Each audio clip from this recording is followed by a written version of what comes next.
Hi, I'm Leslie Meredith with ITE. We're here at Africa Oil Week, and I have the counterpart to the debate that we had this morning. This is Charlotte from GreenWish. Welcome, Charlotte. Hi, how are you, Leslie? Good. In a nutshell, give us a summary of your position on this morning's debate. Yeah. So basically, I look at three angles around the question is, shall we regulate phasing out fossil fuel? And when it comes to the Africa perspective, I look at three angles: environmental, economic, and geopolitical.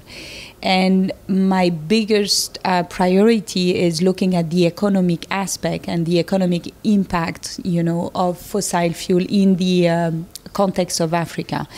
To touch on environmental, we know that fossil fuel is the biggest contributor of carbon emission and is not specific to Africa, but Africa having to power itself in the next decade or so, the question of impact of fossil fuel on the climate is really key.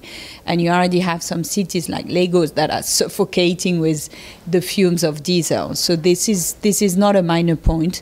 But where I see more challenging issues is rather around the economic impact of fossil fuel and the redistribution to the society and the economy. If you look at a country like Nigeria, only 10% of the GDP is coming from fossil fuel. Meanwhile, it represents 80% of the dollar source, which is really key in a country that is highly dependent on import.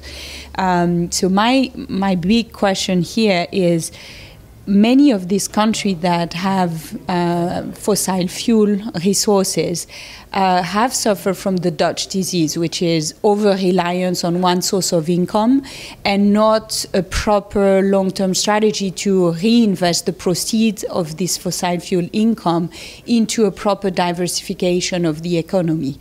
And this is a big challenge. And today on the continent, you look at who are suffering the most in the crisis with the oil prices going down. These are the oil and gas producers.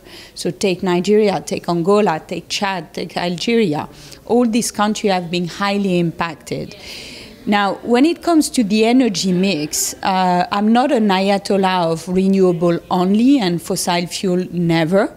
I believe that each of the countries have its proper energy mix. When you have a country that is gas-rich, definitely that should be used and overused to power the country. When you have countries that have no natural resources and rely on import of diesel, of HFO, and have strong irradiation, definitely the energy mix should be faster shifted towards renewable. There is another aspect, which is, if you look at the continent, there is 600 million people, 2/3 of the continent, that don't have access to power. But you also have a strong economic sector, industrial, but even services, that are highly impacted in their competitivity because of the cost of power.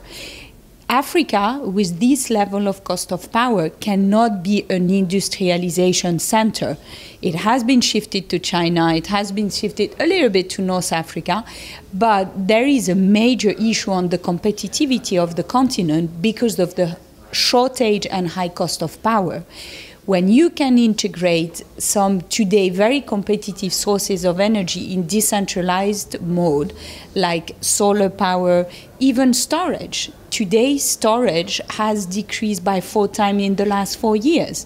And we are increasingly integrating battery storage into our production offer, which comes at a major discount to diesel backup solution. So my view on the energy mix is you need to look at it from a country perspective and always look at what is the most competitive source of power. But the competitive source of power and the pricing means not looking at the short term, but looking at the full cycle of technology. Solar, you amortize it on 20, 25 years. Diesel, generation, you're always exposed to volatility. Your capex are not very high, but you're always exposed to this volatility of currency and diesel price. And also you have a lot of remediation costs that needs to be embedded. If you don't integrate today's sustainable solution into your energy mix, the cost of remediation in the future will be much higher.